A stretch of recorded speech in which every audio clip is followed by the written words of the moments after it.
그런 마음이 생기지 않으면은 언젠가는 그냥 배우자가 밥 먹는데도 처먹는 것처럼 보일 수 있다고. 안녕하세요, 설탕이들 백설마녀입니다. 네, 오늘도 결혼에 관해서 말씀을 드릴 건데요.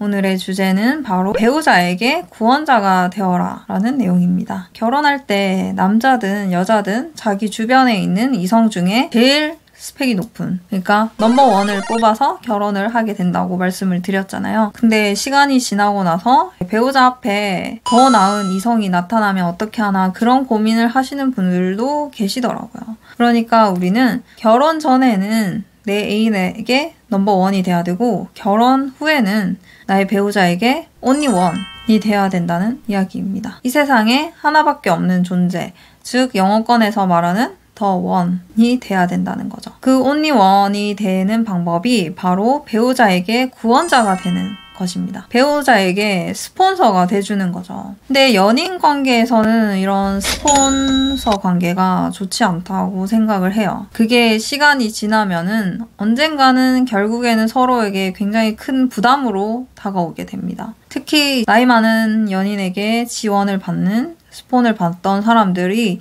이거를 못 끊어내서 굉장히 힘들어하는 경우가 있더라고요. 그러니까 언젠가 헤어지고 싶은 마음이 들 수도 있잖아요. 그런데 내 스스로 돈을 어떻게 벌어야 되는지도 모르고 그러니까 어떻게 헤어져야 될지 막막하다 이렇게 상담을 하시는 분들이 계세요. 그리고 나이 어린 연인에게 스폰을 해주는 여자분들도 그 끝이 해피엔딩이 아니라 배신 엔딩이 될 수도 있다는 불안감을 가지고 계실 거라고 생각을 해요. 이렇게 연인 관계에서는 스폰을 해봤자 서로 발전적인 관계가 되기 어렵습니다. 지원받던 쪽이 금전적으로 독립을 하기도 어렵고 또 독립을 하게 되면서 배신을 하게 되는, 다른 이성을 찾게 되는 경우가 다반사죠. 또는 독립을 못해서 자격지심 폭발 엔딩이 될 수도 있어요. 그리고 또 명백한 상하관계가 이루어질 수도 있고 여러모로 좋지 않다고 생각을 해요. 하지만 부부관계는 어차피 경제적으로 묶여있기 때문에 공생 관계가 되는 거죠. 미국 시트콤 프렌즈에서도 챈들러라는 남자 주인공이 나와요. 굉장히 고연봉자인데 그래서 자기가 열심히 모은 돈으로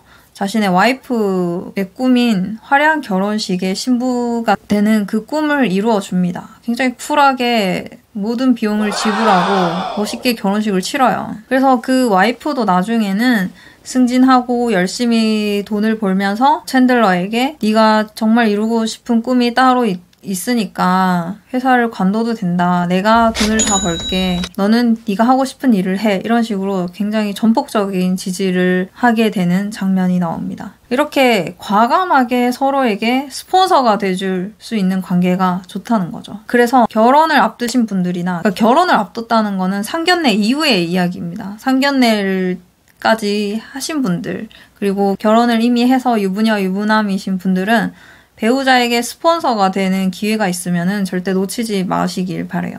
현실적으로 여러 가지 예시가 있죠. 상견례까지 끝나고 결혼을 준비하는 과정에서 혼수니 집이니 예물이니 이런 모든 돈 얘기의 갈등을 일절 만들지 않는 거. 그게 이제 챈들러처럼 고연봉자라서 그렇게 해결을 할 수도 있고 아니면은 본인이 알아서 부모님의 그런 요청들을 다 커트를 한다거나 아니면 뭐 부모님한테 돈을 많이 받아서 이 문제를 다 해결을 한다던가 그런 식으로 돈 문제로 일절 문제를 만들지 않는 거야. 결혼 과정에서. 그리고 결혼 후에는 배우자 부모님께서 편자 넣으실 때 먼저 나서서 치료비를 다 드린다거나 아니면은 배우자가 아플 때 굉장히 극진하게 병간호를 해준다거나 하는 방법들이 있죠. 그리고 챈들러 와이프처럼 배우자가 이루고 싶은 꿈이 있을 때 육아나 생계를 전담하면서 전폭적으로 지지를 해주는 방법이 있을 수도 있고요. 이렇게 내가 먼저 그 사람에게 구원자가 되어줄 수 있는 거죠. 상대방이 아프고 힘들 때조차 오히려 내가 옆에서 도와줄 수 있다는 거에 감사하는 마음을 가지셔야 됩니다. 사랑받는 배우자의 조건에는 반드시 존경과 감사가 함께합니다. 부부관계라는 거는 혈연 관계가 아닌데도 불구하고 내 인생에서 가장 긴 시간을 함께하는 사이예요. 굉장히 특별한 가족 구성원이죠. 내 혈연 관계인 부모, 형제, 자식보다 훨씬 더 긴 시간을 배우자와 함께 살아갑니다. 그런데도 법적으로만 엮인 관계이기 때문에 법적으로 끝나버리면은 정말 남보다 못한 원수가 될 수도 있는 관계죠. 아니면 나와 내 배우자를 묶어주는 혈연이 하나 있죠. 2세에게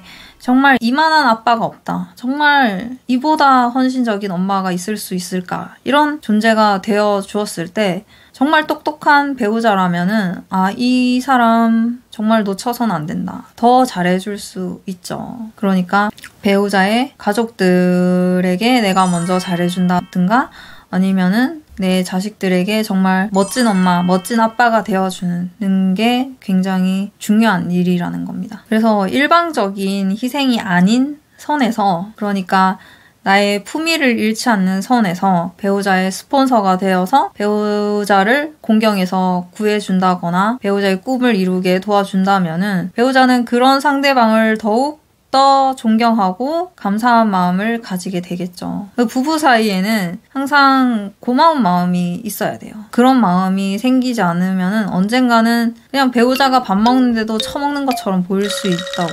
그렇게 되면 갈 때까지 간 사이라고 하더라고요. 이렇게 기꺼이 배우자의 스폰서가 되어줄 수 있다면은 그런 화목한 집안에서 배우자의 불륜, 2세의 방황, 비행 이런 비극은 벌어지지 않을 거라고 생각을 합니다. 그렇게 먼저 여러분이 마음이 동해서 더 better man, 더 좋은 사람, 그리고 더 구원자가 되어주고 싶은 마음이 생길 정도의 그런 가치가 있는 사람을 만나서 결혼을 하셨으면 좋겠어요. 그래서 결혼을 준비하는 과정에서 그 정도 마음조차 생기지 않는다면 다시 한번 그 결혼을 심사숙고해봐야 되지 않나 라고 생각을 합니다. 여러분 꼭 건강 유의하시길 바랍니다. 그럼 오늘도 제 영상 봐주셔서 감사드리고요. 좋아요와 구독 눌러주시기 바래요. 감사합니다. 안녕. 다음 주에 다시 만나요.